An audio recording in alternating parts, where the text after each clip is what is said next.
Hi good morning. അപ്പോൾ നമുക്കിന്ന് പുട്ടിൻ്റെയും അപ്പത്തിൻ്റെയും ഇടിയപ്പത്തിൻ്റെയും ഒക്കെ കൂടെ കഴിക്കാൻ പറ്റുന്ന ഒരു കടലക്കറി തയ്യാറാക്കിയാലോ. ഇത് നമുക്ക് ചപ്പാത്തിയുടെ കൂടെയും കഴിക്കാം കേട്ടോ. എല്ലാ വിഭവങ്ങളുടെ കൂടെയും ബ്രേക്ക്ഫാസ്റ്റിനും ഡിന്നറിനും ഒക്കെ തയ്യാറാക്കാൻ പറ്റിയ ഈസി ആയിട്ടുള്ള ഒരു കടലക്കറിയാണ്. കടലക്കറിക്ക് കുറച്ച് പ്രത്യേകതകളൊക്കെ ഉണ്ട്, അതെന്താണെന്ന് നിങ്ങൾ വീഡിയോ കണ്ടിട്ട് മനസ്സിലാക്കും. അപ്പോൾ എങ്ങനെയാണ് നമ്മുടെ കടലക്കറി തയ്യാറാക്കുന്നത് നോക്കാം. നമുക്ക് നമ്മുടെ ഇൻഗ്രീഡിയൻസ് നോക്കാം. ഞാനിപ്പോൾ 1.5 കപ്പ് കടല 8 മണിക്കൂർ സോക്ക് ചെയ്തെടുത്തിട്ടുണ്ട്, ഇല്ലെങ്കിൽ ഓവർനൈറ്റ് സോക്ക് ചെയ്തെടുക്കാം. പിന്നെ ഒരു മീഡിയം വലിപ്പമുള്ള സവോള എടുത്തിട്ടുണ്ട്, അതുപോലെ തന്നെ ഒരു 25 ഉള്ളി എടുത്തിട്ടുണ്ട് കേട്ടോ. പിന്നെ എടുത്തിരിക്കുന്നത് 2 പച്ചമുളക്, ഒരു ചെറിയ പീസ് ഇഞ്ചി, കുറച്ച് കറിവേപ്പില. അപ്പോൾ ആദ്യം നമുക്ക് ഈ സവോളയും കടലയും ചേർത്തിട്ടാണ് വേവിക്കേണ്ടത്. നമ്മൾ ഉള്ളി ലാസ്റ്റ് വഴറ്റാനാണ് എടുക്കുന്നത്. ഉള്ളി ചേർത്ത് വഴറ്റുക, ഉള്ളി ചേർക്കാതെ ഈ ഒരു കറി ഉണ്ടാക്കിയിട്ടുണ്ടെങ്കിൽ പെർഫെക്റ്റ് ആവില്ല. അപ്പോൾ സവോളയൊക്കെ നമുക്ക് മുറിച്ചെടുക്കാം, ഇഞ്ചിയും ചെറുതായിട്ട് കട്ട് ചെയ്തെടുക്കാം, പച്ചമുളകൊക്കെ ലാസ്റ്റാണ് വേണ്ടത്, അത് നമുക്ക് അവസാനം കട്ട് ചെയ്തെടുക്കാം. അപ്പോൾ ആദ്യം സവോളയും ഇഞ്ചിയും കട്ട് ചെയ്തെടുക്കുക. ഇഞ്ചി ചതച്ച് ചേർത്താലും കുഴപ്പമില്ല, കട്ട് ചെയ്ത് ചേർത്താലും കുഴപ്പമില്ല. അപ്പോൾ കടലയുടെ കുക്കിംഗ് ടൈം എന്ന് പറയുന്നത് നിങ്ങളുടെ കയ്യിലുള്ള കടലയുടെ കുക്കിംഗ് ടൈം അനുസരിച്ച് വ്യത്യാസം വരുത്തുക. എൻ്റെ കയ്യിലുള്ള കടല 10 വിസിൽ വരുമ്പോഴാണ് കുക്കായി കിട്ടുന്നത്. അപ്പോൾ ഞാൻ 10 വിസിൽ വരുന്നത് വരെ കുക്ക് ചെയ്തെടുക്കുന്നുണ്ട്. നിങ്ങളുടെ കയ്യിലുള്ള കടല 5 or 6 വിസിൽ വരുമ്പോൾ കുക്കായി കിട്ടുന്നുണ്ടെങ്കിൽ അത്രയും വിസിൽ വരുത്തി കുക്ക് ചെയ്തെടുക്കുക. നന്നായിട്ട് കടല കുക്കാവണം, അപ്പോഴാണ് ടേസ്റ്റ് ഉണ്ടാവുക. അപ്പോൾ ഞാൻ സവോളയും ഇഞ്ചിയൊക്കെ ഒന്ന് കട്ട് ചെയ്തെടുക്കട്ടെ. അപ്പോൾ നമ്മുടെ ഇഞ്ചിയും സവോളയും കട്ട് ചെയ്തെടുത്തിട്ടുണ്ട്. സവോള സാധാരണ പോലെ തന്നെ സ്ലൈസ് ചെയ്തെടുത്തിട്ടുണ്ട്. ഇത് മുഴുവനായിട്ട് ഉള്ളിയിൽ ചെയ്യാൻ പറ്റുകയാണെങ്കിൽ അത്രയും നന്നായിരിക്കും കേട്ടോ ഈ ഒരു കറി. അപ്പോൾ മുഴുവനായിട്ട് ഉള്ളിയിൽ ചെയ്യാമെന്ന് പറഞ്ഞിട്ടുണ്ടെങ്കിൽ എല്ലാവർക്കും ബുദ്ധിമുട്ടായിരിക്കും, അതുകൊണ്ടാണ് നമ്മൾ സവോള ഒരെണ്ണം എടുത്തത്. ഇനി നമുക്കൊരു കുക്കർ എടുക്കാം. കുക്കറിലേക്ക് നമ്മൾ കഴുകി വൃത്തിയാക്കി വെച്ചിരിക്കുന്ന കടല ചേർത്ത് കൊടുക്കുക. കടലയിലേക്ക് കട്ട് ചെയ്ത് വെച്ചിരിക്കുന്ന സവോള, അതുപോലെ തന്നെ ഇഞ്ചി, ഇത് രണ്ടും ചേർക്കുക. പിന്നെ ചേർക്കുന്നത് ഉപ്പാണ്. കടലയ്ക്ക് ആവശ്യമായിട്ടുള്ള ഉപ്പ് ചേർത്ത് കൊടുക്കുക. ഞാനിപ്പോൾ ഒരു 3/4 ടീസ്പൂൺ ഉപ്പ് ചേർക്കുന്നുണ്ട്. പിന്നെ ആവശ്യത്തിന് വെള്ളം ചേർക്കുക. കുറച്ച് വെള്ളം ഉണ്ടെങ്കിലും കുഴപ്പമില്ല, നമുക്ക് കുറച്ച് ഗ്രേവി ആവശ്യമാണ്. അപ്പോൾ ഇനി കടല ഒന്ന് കുക്കായി വരുന്നത് വരെ നമുക്ക് വെയിറ്റ് ചെയ്യാം. ഇപ്പോൾ നമ്മൾ നമ്മുടെ ഉള്ളിയൊക്കെ നീളത്തിൽ കട്ട് ചെയ്ത് വെച്ചിട്ടുണ്ട്. ഒരുപാട് തിന്നായിട്ട് കട്ട് ചെയ്യേണ്ട, ചെറിയൊരു തിക്നെസ്സോട് കൂടി ഒരു ഉള്ളി 2 or 3 കട്ട് ചെയ്ത് വെച്ചാൽ മതി. പച്ചമുളക് ഒന്ന് സ്പ്ലിറ്റ് ചെയ്ത് വെച്ചിട്ടുണ്ട്. നമ്മുടെ കുക്കറിൻ്റെ പ്രഷറും പോയിട്ടുണ്ട്. ഇനി നമുക്ക് നമ്മുടെ കറി റെഡിയാക്കി തുടങ്ങാം. അപ്പോൾ ഞാനൊരു ചട്ടി വെച്ചിട്ടുണ്ട്. ചട്ടിയിലേക്ക് ഒരു 2 ടേബിൾ സ്പൂൺ വെളിച്ചെണ്ണ ഒഴിച്ചിട്ടുണ്ട്. വെളിച്ചെണ്ണ നന്നായി ചൂടായി തുടങ്ങുമ്പോൾ നമുക്കിതിലേക്ക് ആദ്യം സാധാരണ പോലെ തന്നെ കടുക് ചേർത്ത് കൊടുക്കാം. നിങ്ങൾക്ക് വെളുത്തുള്ളി ചേർക്കണം എന്നുണ്ടെങ്കിൽ വെളുത്തുള്ളിയും കൂടി നമ്മുടെ ഇഞ്ചിയുടെ കൂടെ ചേർത്ത്, ഒരു 3 അല്ലി വെളുത്തുള്ളിയും കൂടി ഇഞ്ചിയുടെ കൂടെ ചേർത്തിട്ട് കുക്ക് ചെയ്യാവുന്നതാണ് കേട്ടോ കടല. ഇനിയിപ്പോൾ കടുക് ഒരു ടീസ്പൂൺ ചേർക്കാം. കടുക് ഒന്ന് പൊട്ടി തുടങ്ങട്ടെ. കടുക് പൊട്ടി വരുമ്പോൾ നമ്മൾ ഇതിലേക്ക് ഇനി ചേർക്കുന്നത് ഒരു 3 വറ്റൽമുളകും 2 തണ്ട് കറിവേപ്പിലയുമാണ്. അത് ചേർത്ത് കൊടുക്കാം. അതും കടുകിൻ്റെ കൂടെ ഒന്ന് കുക്കായി വരട്ടെ. ഇനി നമ്മൾ ചേർക്കുന്നത് നമ്മൾ കട്ട് ചെയ്ത് വെച്ചിരിക്കുന്ന ഉള്ളി, അതുപോലെ തന്നെ പച്ചമുളകും.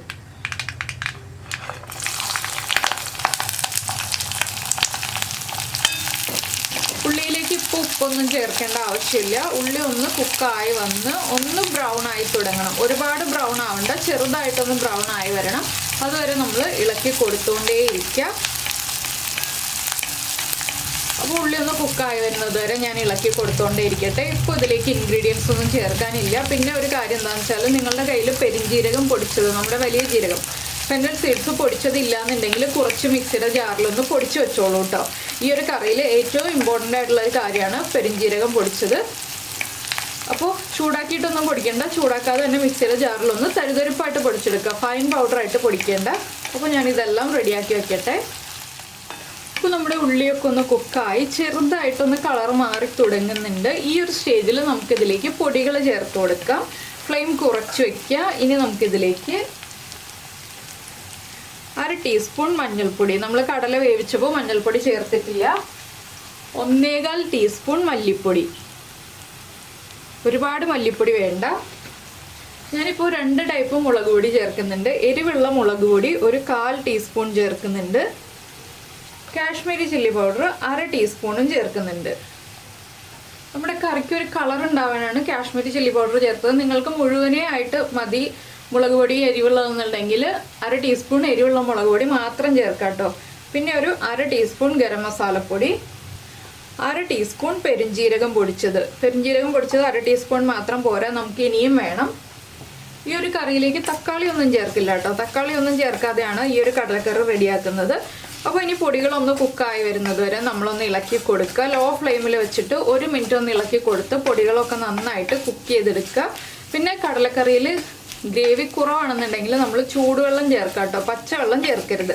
അപ്പോൾ ഞാൻ കുറച്ച് വെള്ളം ചൂടാക്കി വെച്ചിട്ടുണ്ട്. എൻ്റെ കടല വേവിച്ച് വന്നപ്പോൾ കുറച്ച് വെള്ളം കുറവാണ്. അപ്പോൾ ഈ ഒരു മസാലയൊക്കെ കടലയിലേക്ക് പിടിക്കാനായിട്ട് നമ്മളൊരു 5 മുതൽ 7 മിനിറ്റ് വരെ മസാലയിലേക്ക് ഇട്ടിട്ട് കടല ഒന്ന് തിളപ്പിച്ചെടുക്കണം. അതുകൊണ്ടാണ് നമ്മൾ കുറച്ച് വെള്ളം തിളപ്പിച്ച് ചേർക്കുന്നത്. വെള്ളം കുറവാണെങ്കിൽ മാത്രം തിളച്ച വെള്ളം ചേർത്താൽ മതി. ഇല്ലെങ്കിൽ നമ്മുടെ കടലയിലുള്ള ആ ഒരു ഗ്രേവി തന്നെ ഒഴിച്ചിട്ട് തിളപ്പിച്ചെടുത്താൽ മതി. അപ്പോൾ ഇനി മസാലയൊക്കെ നന്നായിട്ട് കുക്കായി വരട്ടെ. ഈ സമയത്ത് നമുക്ക് മസാലയ്ക്ക് ആവശ്യമായിട്ടുള്ള ഒരു 1/4 ടീസ്പൂൺ ഉപ്പ് ചേർത്ത് കൊടുക്കാം. 1/4 ടീസ്പൂൺ ഉപ്പ്. ഇത് മസാലയ്ക്ക് മാത്രം ആവശ്യമായ ഉപ്പാണ്. നമ്മുടെ കടലയുടെ ഉപ്പ് നോക്കിയിട്ട് ആവശ്യമാണെങ്കിൽ മാത്രം മസാലയ്ക്ക് ഉപ്പ് ചേർത്താൽ മതി, ഇല്ലെങ്കിൽ ഉപ്പ് ചേർക്കേണ്ട ആവശ്യമില്ല. ഇപ്പോൾ 2 ടേബിൾ സ്പൂൺ വെളിച്ചെണ്ണ എന്ന് പറഞ്ഞത് നമ്മുടെ ഈ മസാലകളെല്ലാം കുക്കാവാൻ ആവശ്യമായിട്ടുള്ള വെളിച്ചെണ്ണയാണ് കേട്ടോ. ഇത്രയും വെളിച്ചെണ്ണ ചേർത്താലേ നമ്മുടെ പൊടികളെല്ലാം കുക്കാവാൻ ആവശ്യമായ വെളിച്ചെണ്ണ ഉണ്ടാവുള്ളൂ. അപ്പോൾ ഇപ്പോൾ നമ്മുടെ പൊടികളൊക്കെ കുക്കായി വന്നിട്ടുണ്ട്. ഇനി നമുക്കിതിലേക്ക് വേവിച്ച് വെച്ചിരിക്കുന്ന കടല ചേർത്ത് കൊടുക്കാം. നിങ്ങൾക്ക് തേങ്ങാക്കൊത്ത് ചേർക്കണം എന്നുണ്ടെങ്കിൽ തേങ്ങാക്കൊത്ത് ആദ്യം എണ്ണയിലൊന്ന് മൂപ്പിച്ച് മാറ്റിയതിന് ശേഷം കടുക് പൊട്ടിച്ച് ബാക്കിയുള്ള സ്റ്റേജുകളൊക്കെ ചെയ്തിട്ട് ലാസ്റ്റ് ഈ ഒരു സ്റ്റേജ് ആകുമ്പോൾ തേങ്ങാക്കൊത്ത് ചേർത്തിട്ട് പിന്നെ കടല ചേർക്കാം കേട്ടോ. ഞാനപ്പോൾ തേങ്ങാക്കൊത്ത് ചേർക്കാതെ മാക്സിമം തേങ്ങ അവോയ്ഡ് ചെയ്തിട്ടുള്ള കറി തയ്യാറാക്കുക എന്നുള്ള രീതിയിൽ തയ്യാറാക്കി കാണിക്കുകയാണ്. അപ്പോൾ തേങ്ങ ആവശ്യമുണ്ടെങ്കിൽ ചേർക്കാവുന്നതാണ്. ഇനിയിപ്പോൾ നമുക്ക് വേവിച്ച് വെച്ചിരിക്കുന്ന കടല ചേർത്ത് കൊടുക്കാം.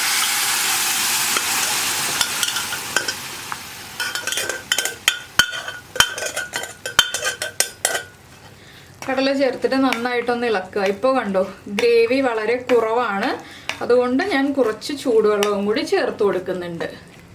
ഇത് ഓപ്ഷണലാണ്, നിങ്ങൾക്ക് ആവശ്യമുണ്ടെങ്കിൽ മാത്രം ചേർത്താൽ മതി.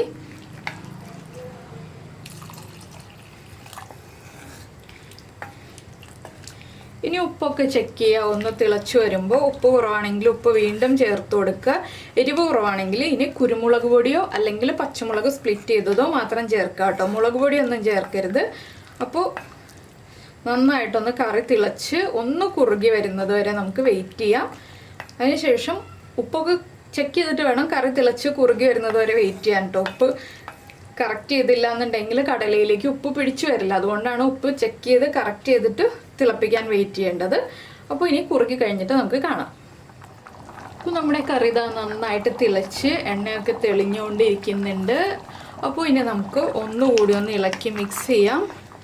ഒരുവിധം കറി കുറുകി വന്നിട്ടുണ്ട് കേട്ടോ. ഇത്രയും മതി. ഞാനപ്പോൾ അപ്പത്തിന് വേണ്ടിയിട്ടാണ് ഈ ഒരു കറി തയ്യാറാക്കുന്നത്. പുട്ടിനാണെങ്കിലും അപ്പത്തിനാണെങ്കിലും ഈ ഒരു കുറുകൽ മതി. ഇനി ഇരുന്നിട്ട് ഒന്നുകൂടി ചെറുതായിട്ടൊന്ന് കുറുകുമല്ലോ ചൂട് മാറി കഴിയുമ്പോൾ. അപ്പോൾ ചൂട് കംപ്ലീറ്റ് മാറിയിട്ട് മാത്രം ഈ ഒരു കറിയൊക്കെ ഉപയോഗിക്കാം കേട്ടോ. ചൂടോടുകൂടി ഉപയോഗിക്കുന്നതിനേക്കാൾ ടേസ്റ്റ് ചൂട് കംപ്ലീറ്റ് മാറിയിട്ട് ഉപയോഗിക്കുന്നതാണ്. ഇനിയിപ്പോൾ നമുക്ക് ഫ്ലെയിം ഓഫ് ചെയ്തിട്ട് ഇതിലേക്കൊരു 1/4 ടീസ്പൂൺ പെരുംജീരകം പൊടിച്ചതും കൂടി ചേർത്ത് കൊടുക്കാം. അതും ചേർത്ത് ഒന്ന് ഇളക്കി മിക്സ് ചെയ്തതിന് ശേഷം അടച്ചു വയ്ക്കുക. ചൂട് കംപ്ലീറ്റ് മാറിയിട്ട് നമുക്ക് ഈ ഒരു കറി ഉപയോഗിക്കാം. ഇളം ചൂടോടെ ഉപയോഗിച്ചാലും കുഴപ്പമില്ല. നല്ല ചൂടോടെ ഇപ്പോൾ കറി റെഡി ആക്കിയിട്ട് ഉടനെ തന്നെ ഉപയോഗിക്കാതിരിക്കുക. അപ്പോൾ നിങ്ങൾക്ക് എല്ലാവർക്കും ഈ ഒരു റെസിപ്പി ഇഷ്ടമായി എന്നുണ്ടെങ്കിൽ ഒന്ന് ലൈക്ക് ചെയ്യാനും കമൻറ്റ് ചെയ്യാനും ഒന്നും മറന്നു പോകരുത്. അതുപോലെ തന്നെ നമ്മുടെ ചാനൽ ആദ്യമായിട്ട് കാണുകയാണ്, നമ്മുടെ വീഡിയോ പ്രസൻറ്റ് ചെയ്യുന്ന രീതിയൊക്കെ ഇഷ്ടമായി എന്നുണ്ടെങ്കിൽ നമ്മുടെ ചാനലൊന്ന് സബ്സ്ക്രൈബ് ചെയ്ത് സപ്പോർട്ട് ചെയ്യണേ. സബ്സ്ക്രൈബ് ചെയ്യുന്നതിന് ഈ വീഡിയോയുടെ താഴെയുള്ള റെഡ് സബ്സ്ക്രൈബ് ബട്ടൺ ഒന്ന് ക്ലിക്ക് ചെയ്യുക. എൻ്റെ റൈറ്റ് സൈഡിലുള്ള ബെല്ലൈക്കണും ക്ലിക്ക് ചെയ്യുക. അപ്പോൾ ഓൾ എന്ന് പറഞ്ഞിട്ടൊരു ഓപ്ഷൻ കാണാം. ആ ഓളും കൂടി പ്രസ് ചെയ്തിട്ടുണ്ടെങ്കിൽ ഞാൻ എപ്പോഴും വീഡിയോ അപ്ലോഡ് ചെയ്യുമ്പോൾ നിങ്ങൾക്ക് നോട്ടിഫിക്കേഷൻ വരും.